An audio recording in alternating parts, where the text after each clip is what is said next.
Hello all, my name is John Stapleton, and I want to thank you for joining us today for our virtual field trip to the Nassawango Creek Preserve in Maryland.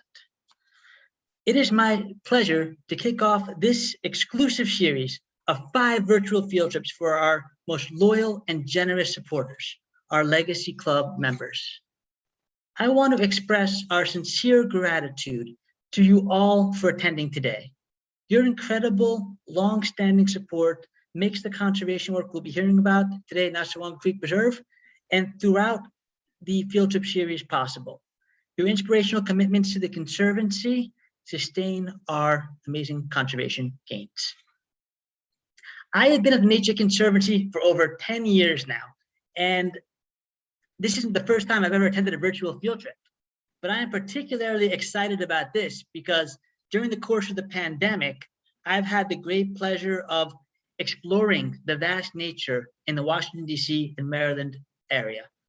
I find myself on the weekends in Rock Creek Park, on the C&O Canal, and also in Kenilworth Aquatic Gardens, cherishing the profound nature that's right where I live.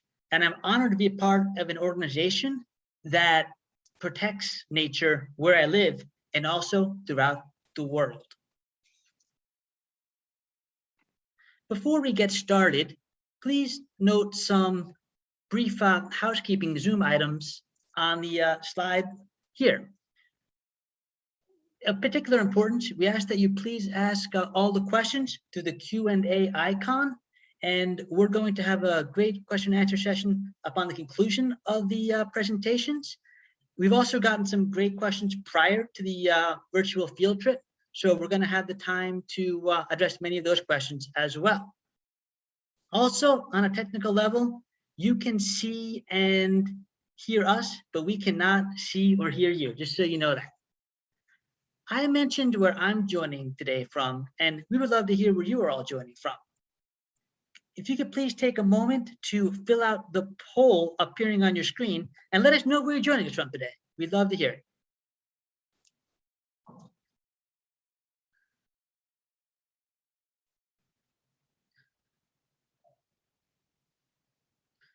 You see some dynamic results still coming in. This is great.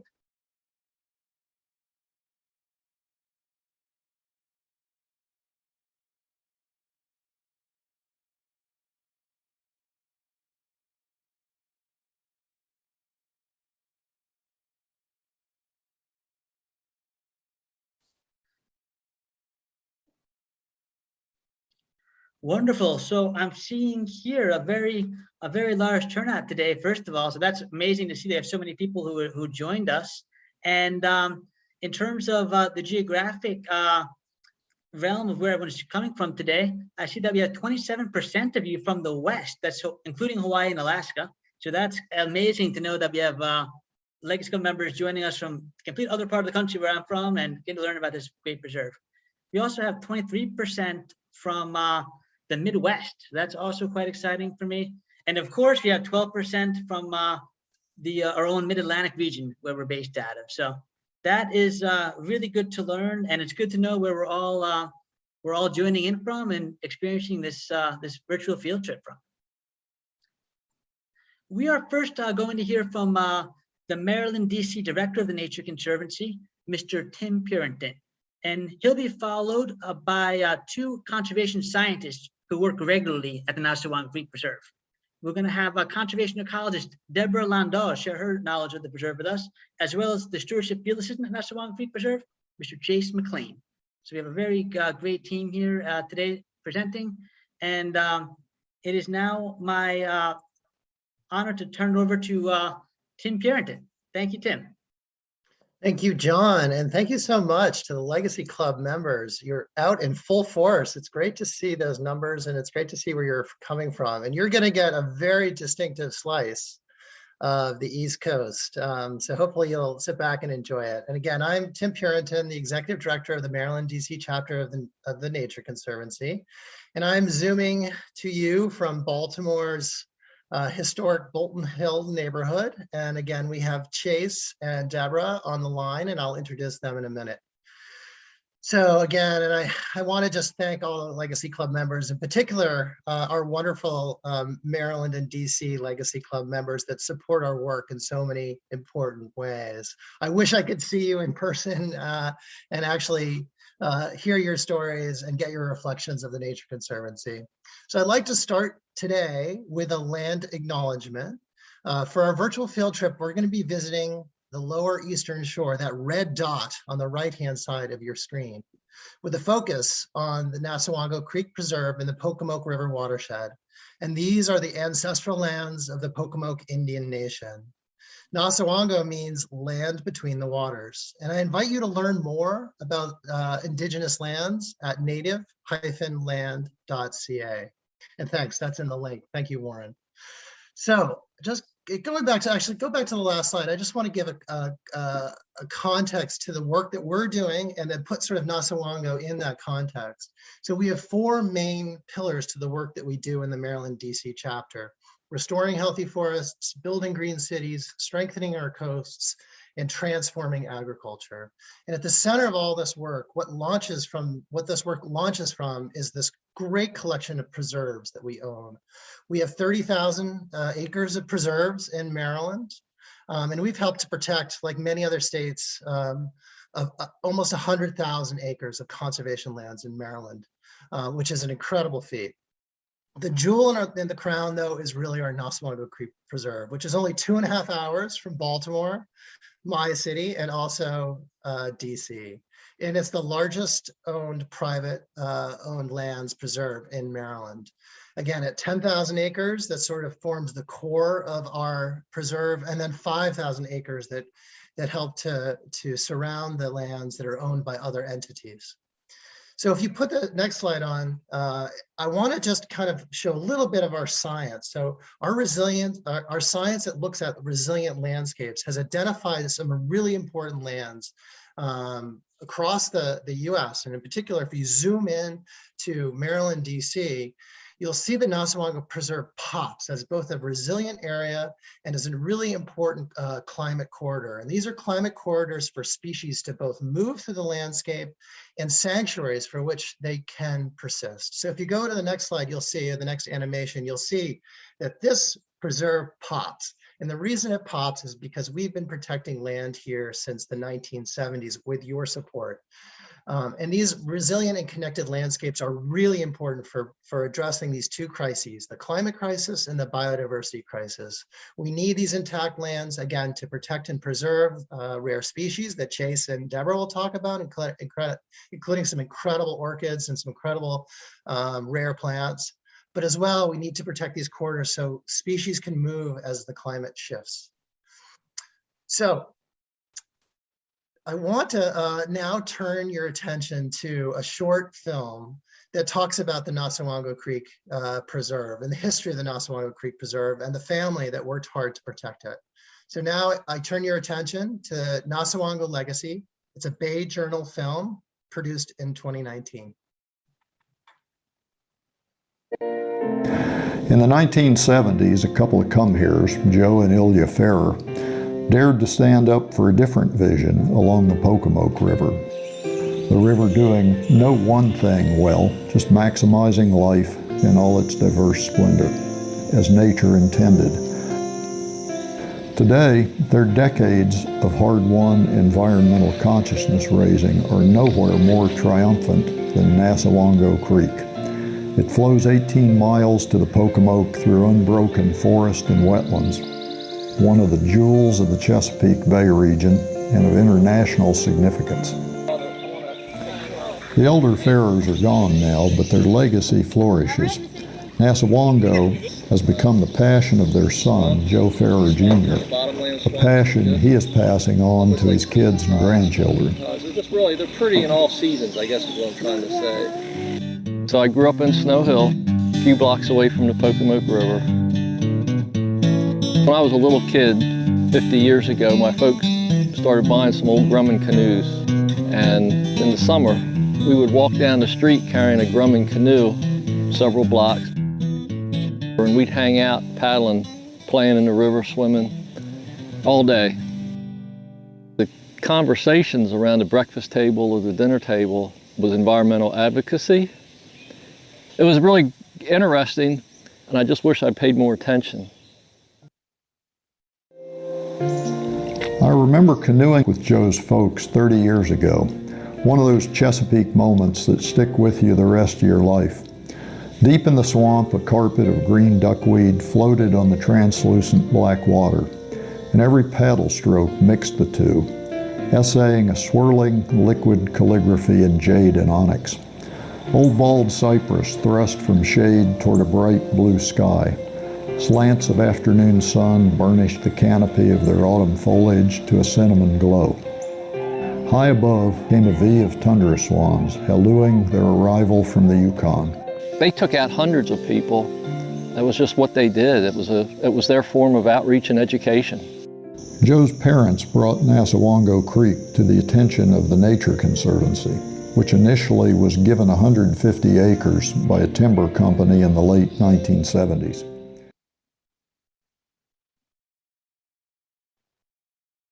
What I love about this film is it highlights the ecologically rich, rare plants and animals, but also the characters and the people that help to protect this place. And behind every great land acquisition is a wonderful story of family and perseverance and dedication to TNC's mission.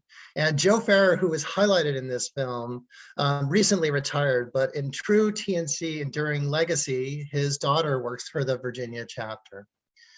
So I also want to mention one really important piece of this preserve, which is a real testament, again, to dedication. We have here in Maryland the longest serving preserve stewardship committee, the Nassawango Creek Stewardship Committee, who's been working to protect and preserve and steward this site for over 42 years. Again, I think it's the record at TNC, and we're pretty proud of it.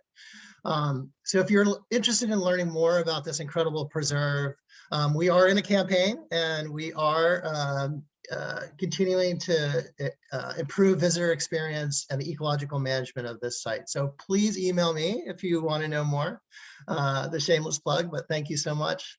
Now I'd like to really turn it over to the people that know this place better than anyone, and that's Chase McLean, our stewardship field assistant, and Deborah Landau, our esteemed restoration ecologist. They continue Joe's legacy at this site through their incredible dedication and their passion for place. And with that, I'll turn it over to Deborah. Thank you so much, Tim. I'm actually a Legacy Club member. I've been one for going on 15 years. So I'm super excited to be talking to this cohort of people about one of my favorite places on earth. I'm going to open up and talk a little bit about our Atlantic white cedar swamps. Atlantic white cedar swamps used to actually be throughout the coastal plain, but the majority of this habitat has disappeared forever, either because the swamps were drained, so we just entirely lost that habitat, or because they were harvested. Atlantic white cedar timber is extremely rot resistant, so it's a wonderful wood to use for shingles or to build a house. So we've been restoring our Atlantic white cedar swamps for about 13 years now with a really exciting collaboration that we have with the National Aquarium. And what we do is the National Aquarium goes to local kids, local schools that surround the preserve, and have the kids grow out Atlantic white cedars right in their school. So all year long, the kids are tending to these trees, and then in the spring, they bring them to the preserves and they plant the trees that they themselves grew. And with this really fun collaboration, we planted over 40,000 Atlantic white cedars at our preserve. And so we're slowly rebuilding those amazing swamps that we've lost. But we do more with trees than just planting in these wonderful native trees. We also actually remove a lot of trees. A lot of people don't really think about the Nature Conservancy as someone who might do timber management, but that's also something that we do. A lot of the preserves that we have acquired are available to us because they have loblolly pine plantations. So if we skip to the next slide, you can kind of get a sense for what these plantations are. Sorry, I'll go one more. I went too fast over the beautiful Atlantic white cedars. a lot of our preserves have loblolly pine plantations on them. And even though loblolly pine trees are native to Maryland, when they're grown in a plantation, it's kind of like corn. They're just in rows and rows and rows. So we skip to the next slide. You might be able to see how underneath these loblolly pines, not a lot is growing. You really just kind of get this thick layer of pine needles.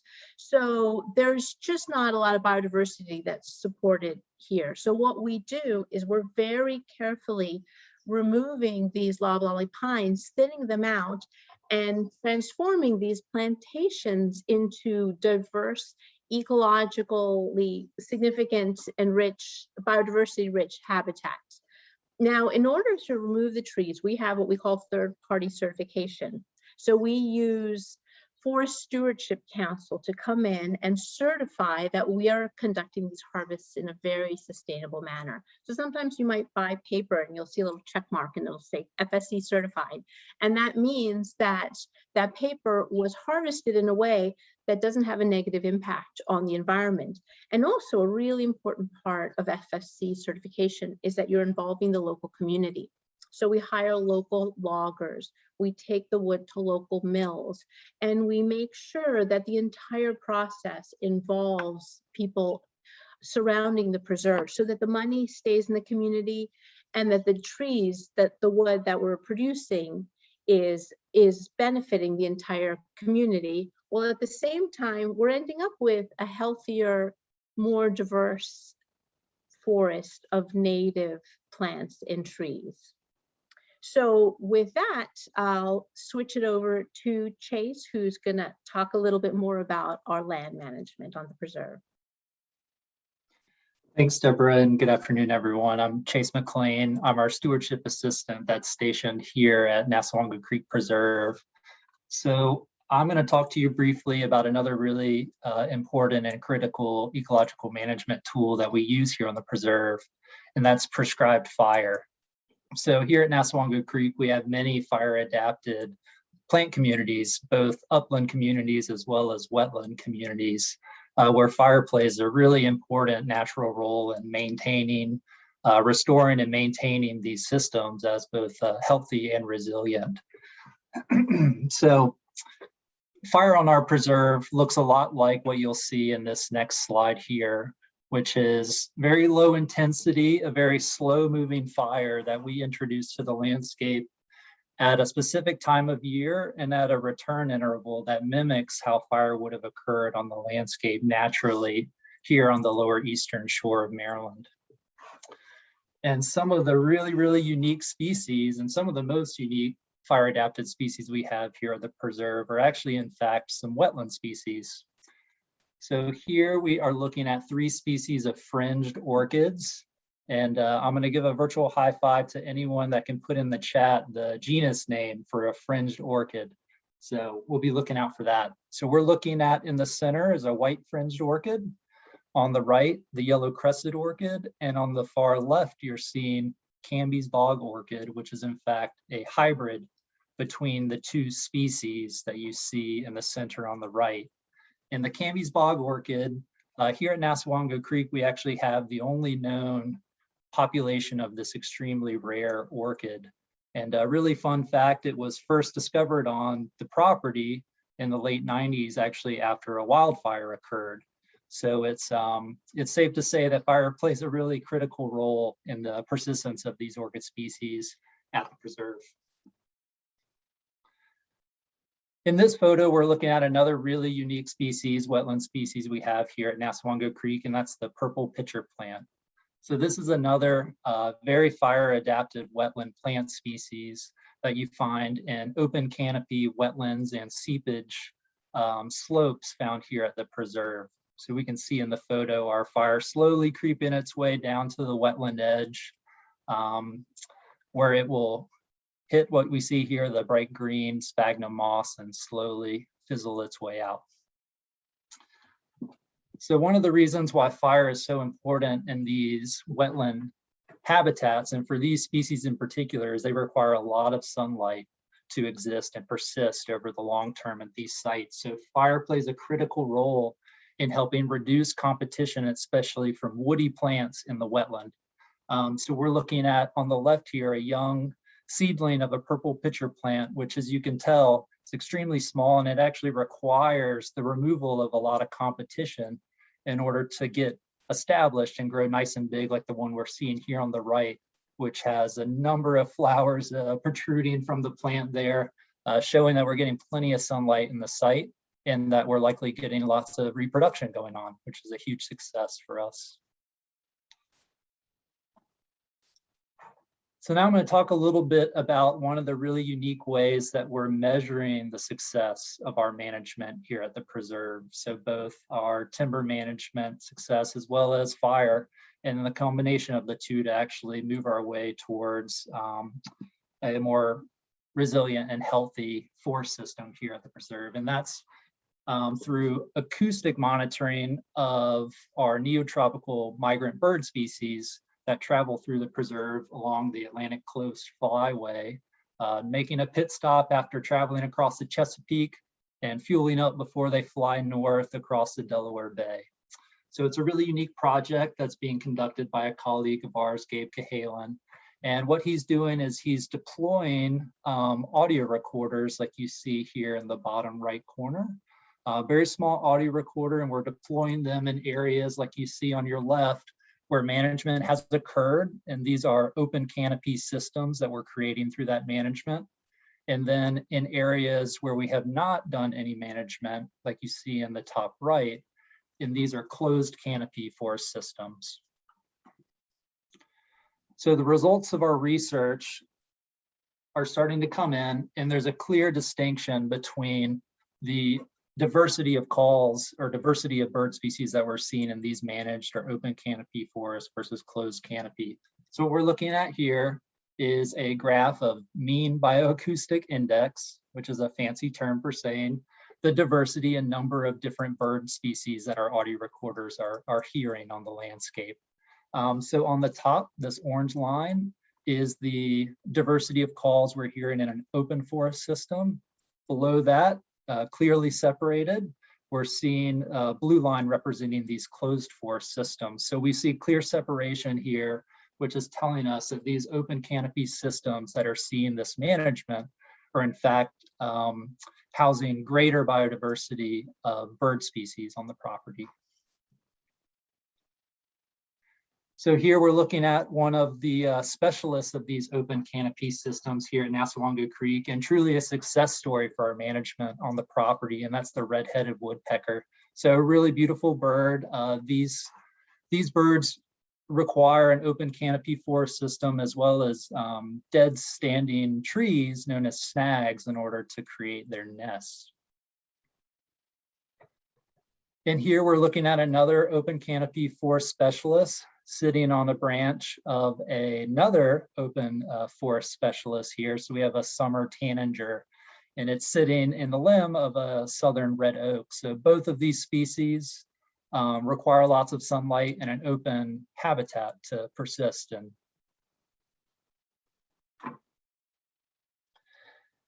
And now we're looking at a recently burned stand here at Nassawango Creek. So this is about 2 months after a prescribed fire on the ground, and you can really see the real lush, diverse understory of herbaceous vegetation that we're seeing coming in at the ground level, as well as plenty of sunlight through the canopy. And this is exactly what's creating that increased diversity. So we're seeing increased diversity in plants as well as our animal species in these sites.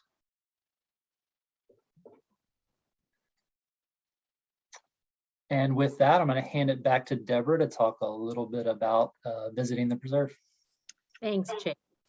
So as excited as we are to have you here on this virtual field trip, you can visit in person, and we would love to have you. We have about a half a dozen trails that are open to the public at our Nassawango Creek Preserve, and that includes the Nassawango Joe Trail and the Ridge Trail. We have a really nice bluebird trail where you could wander along a big open field and see a diversity of birds, including bluebirds. We have our prothonotary warbler trail. We also have a really interesting boardwalk that goes right through the cypress swamp.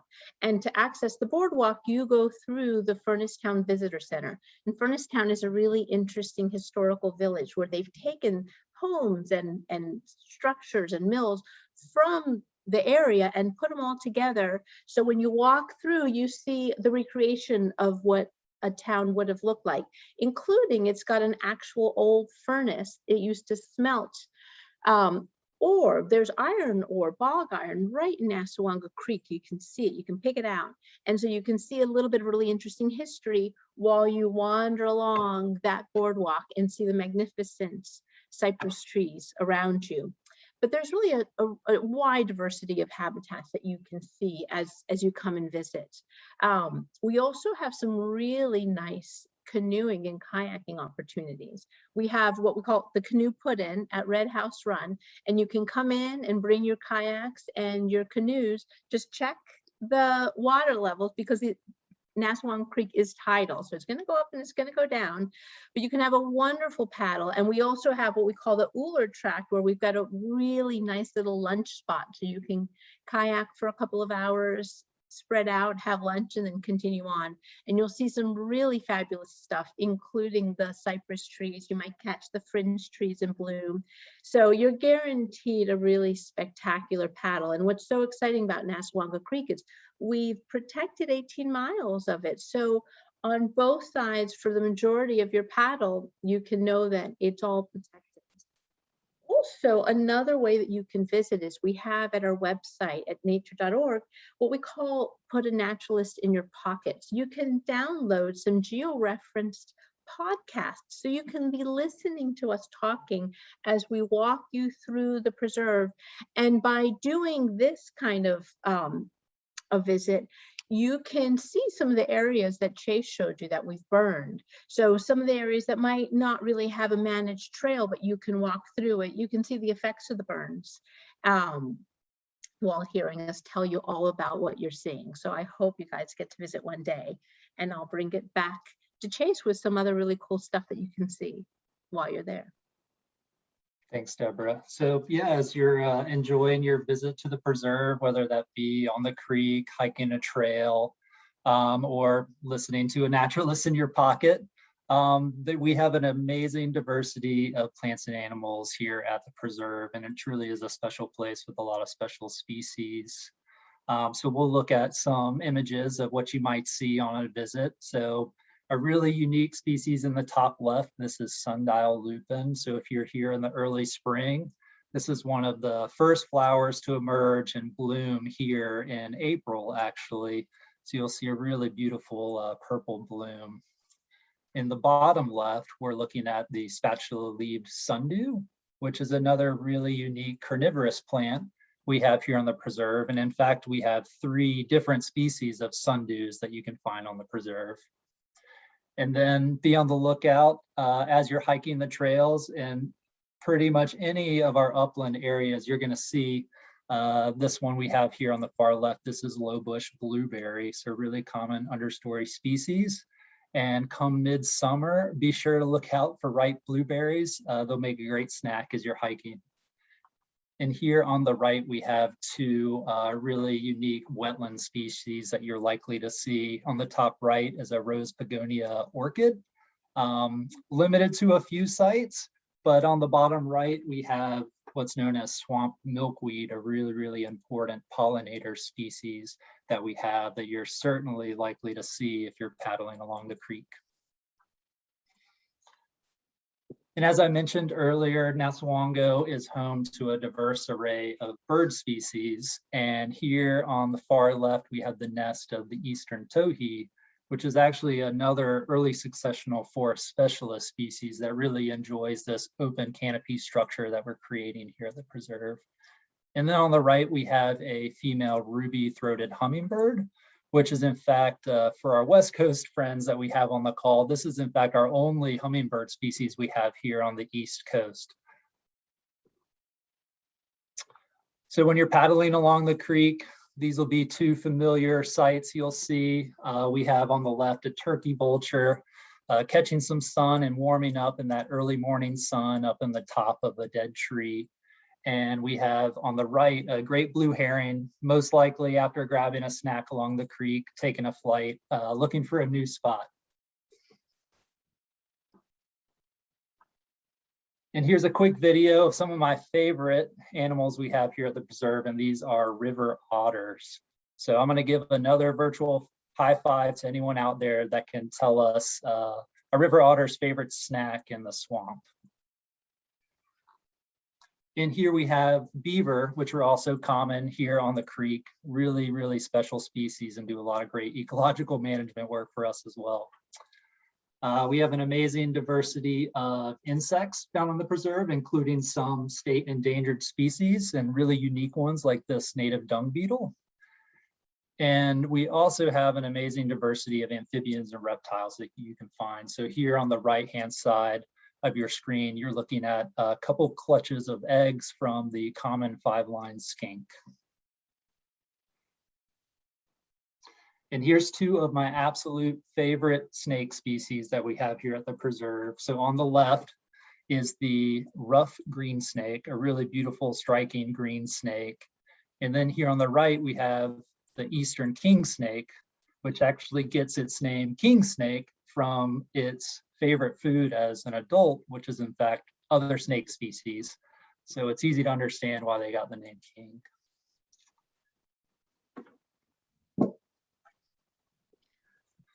Well, thank you, Tim, Deborah, and Chase for the informative and fascinating presentations. And I want to thank the audience for the many excellent questions that we've already received regarding the presentation. So I'm going to take the time now to group us together for answering those questions. And the first one I have is from Jennifer in Washington, D.C.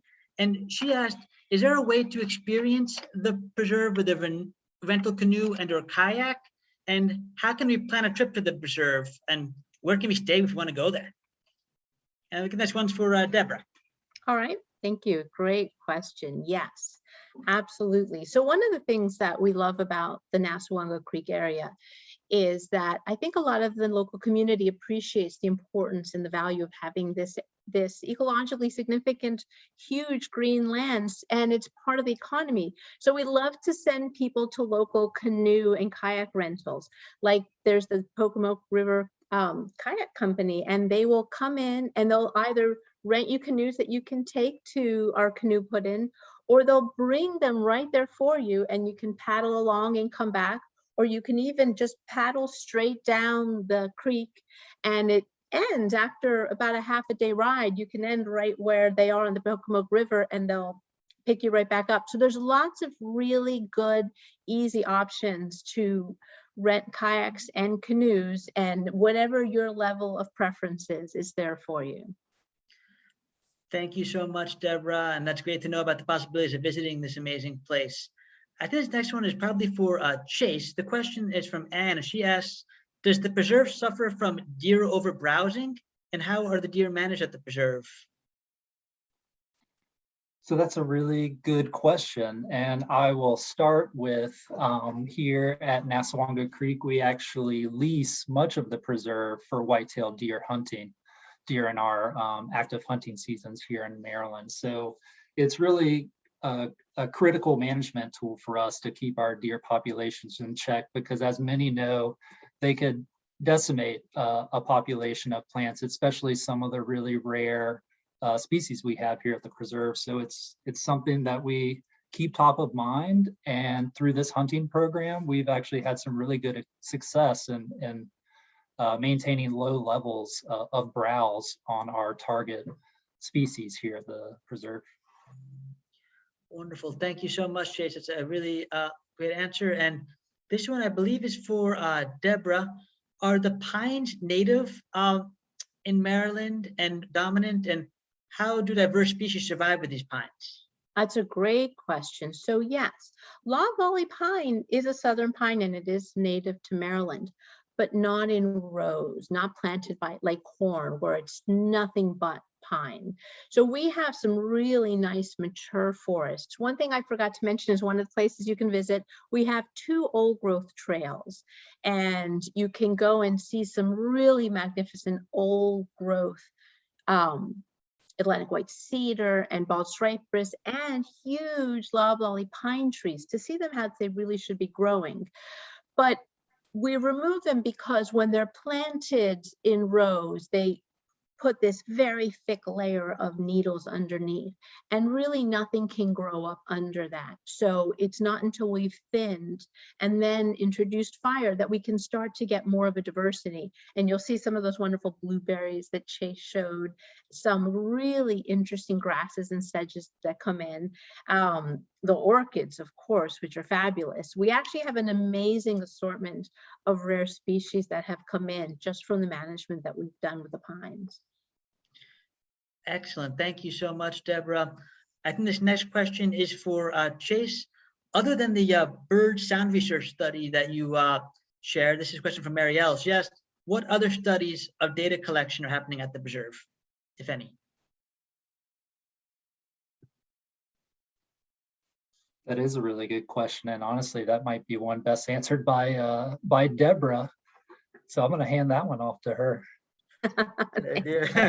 We've got lots of really interesting studies. So in addition to the acoustic study for birds that Chase mentioned, we've had similar studies for bats, and we've found similar results that from what Chase showed you, that the bats really like the managed areas, the areas that we've thinned and where we've burned, because they're more open and the bats can get more of a flight corridor and it's easier for them to find shelter. Chase is also doing a similar acoustic study on amphibians. We have lots of vegetation surveys going on. There's a lot of researchers who really recognize the value of having 10,000 acres of protected land just with the Conservancy alone. That doesn't even count the state land that surrounds us. So there's all sorts of very interesting studies going on. And I'd love to, I could go into detail all day, so I'll stop there, but I'd be happy to give more information later. Thank you so much, Deborah. And I think this is another one for both Chase and Deborah. What's the situation with invasive species at the preserve? Are there any projects happening that particularly relate to mitigating them or addressing those? I'll let Chase take that one. Yeah, yeah. So it is true, we do have invasive species here at Nassawango Creek Preserve. So, and I am the one who personally does a lot of the treatment of those species on the property as well. So I'm intimately familiar with them here. So we certainly do have areas that are suffering much more greatly from the impact of invasive species here on the property than others. So one of the true benefits of having such a large property is that, you know, much of this protected interior of our preserve, it is well insulated from these invasive species. And we actually get in some of our nicer, more natural managed areas, we have very little invasives, which we're so fortunate, but it's some of these areas of the preserve that are adjacent to agriculture, adjacent to more residential areas, adjacent to county roads, where we actually have these influx of invasives. And that's really where we target our treatment. And we also kind of carry the philosophy of that we early detection and early eradication. So invasives can get so prolific that it's almost nearly an impossible task. So what we try to do is we catch it early, and we catch it when we can handle it with the capacity that we have. So. Thank you so much, Chase, for that answer. And the next one's a question that came in from the registration form, and also I combined, you know, two questions together, really. I think this first part is for Tim, and probably the second part, a combination of Deborah and Chase. But the question is, how is climate change affecting conservation decisions in Maryland? And how is the preserve dealing with the rising sea levels? Yeah, so climate impacts affect everything that we do. It is a universal stressor that we have to think about, both in terms of our ecological management, the work that Deborah and Chase do, as well as in our 4 program pillars, whether it's resilient forests in Western Maryland, where we're trying to create these big climate flow corridors that allow species to move from the south to the north in terms of rising temperatures. So how can we use land management? How can we use fire? How can we use land protection? And how can we use policy to, again, protect and preserve this corridor? And then switching to the east, to the Eastern Shore, the Eastern Shore is one of the most heavily impacted areas in North America when it comes to sea level rise. Sea level rise, for example, creates these great ghost forests. Some of our preserves are turning into ghost forests as the salt water starts to penetrate the groundwater and kill the trees. And so we have to think about both our properties and how we can work with communities and how we can affect policy and how we can potentially use some conventional tools like land protection to create vast areas where we can allow marshes to migrate inland. And we've been doing some interesting projects with our federal partners to transfer some of our lands upland of the Blackwater National Wildlife Refuge, for example, transfer their lands to them because some of the lands, the lowland portions nearest the bay, are going underwater for Blackwater. So this is a real issue. It's a real concern. And I'll turn it over to Chase because luckily Nassawango is, in terms of landscape position, is in pretty good shape, but still, nonetheless, Chase, I'd love for you to answer that question. Yeah, so as Tim mentioned, a lot of the Eastern Shore of Maryland along the Chesapeake Bay is going to be heavily impacted by sea level rise specifically. And one of the unique things about Nassawango and its position here on the Delmarva Peninsula, kind of being almost right in the middle, it's actually going to see, according to research, that it's going to see minimal impacts from sea level rise.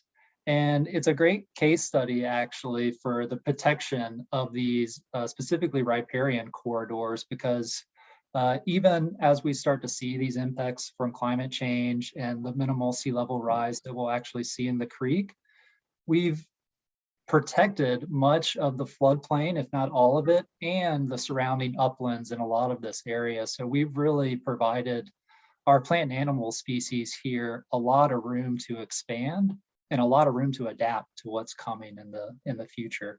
So we've really created this nice, safe, resilient space for our species to persist in the long term. Wonderful, thank you. And I think this next question is for Deborah, and it's kind of a combination of the flora species that are seen, like the best time of year to see them. So the question is, what is the best time of year to see the orchids? Can they be seen from the trails? And on which trails can you see the pitcher plants? And what's the best time of year for those? Great question. So we haven't even mentioned all the orchids. You can see some gorgeous pink lady slippers right now, all on many parts of the preserve. They love the burning that we've done. So I might actually punt the pitcher plant question back to Chase.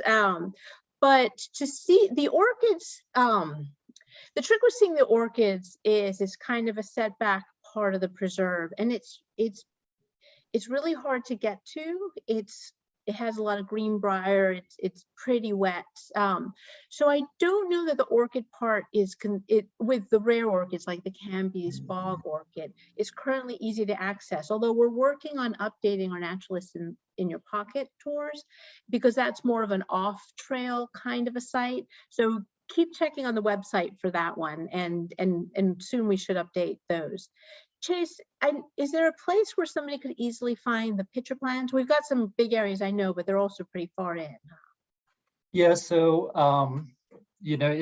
pitcher plants, as well as a few of the species of orchids, mainly the 3 fringed orchids that we highlighted today, are located in sites that are a little off the beaten path from some of our hiking trails that we currently have on the preserve. So the entire preserve is open to the public, and for those that are interested in getting off the beaten trail, these sites are accessible. But our pitcher plants, we have a number of populations spanning almost the entire length of the preserve, and a couple of those would be not too far off some of our hiking trails we have, but again, they were less obvious than some of the other sites. But certainly accessible, and anyone that's familiar with the type of habitats in which these plants exist could certainly spot them when you're out on the preserve.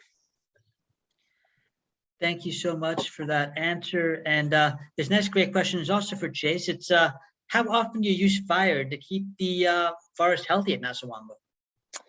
Yeah, so fire is a tool that we use regularly, annually, in fact. So at Nassawango Creek, we have our most prominent prescribed fire season actually right now. So starting in the month of March, going through the month of June is our busiest time of year with burning here on the preserve. So it's when we get that nice, perfect weather window to fit our prescription for the kind of low intensity fire that we'd like to see on the landscape. And it's also the time of year when fire would have naturally been occurring. Therefore, many of our fire adapted species need fire at this specific time of year for a number of different reasons, whether that's reduction of competition or the need for reproduction. We have some really unique species like pond pine and shortleaf pine, similar to some Western pines that have serotinous pine cones, meaning they actually need the heat from the fire to release the sap that holds the pine cones closed, and that releases the seed onto a fresh seed bed.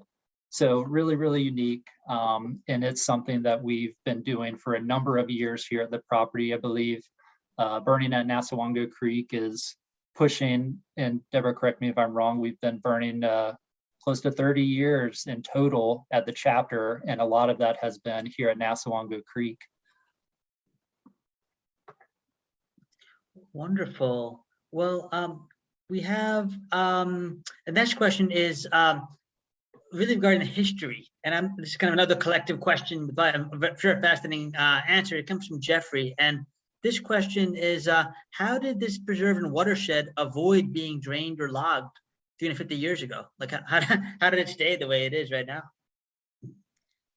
That's a great question. I'll open up and let others chime in. So if you go back and watch that film, Nasawango Legacy, in its entirety, and I highly recommend it. It's a short film. It's only about 14 minutes long.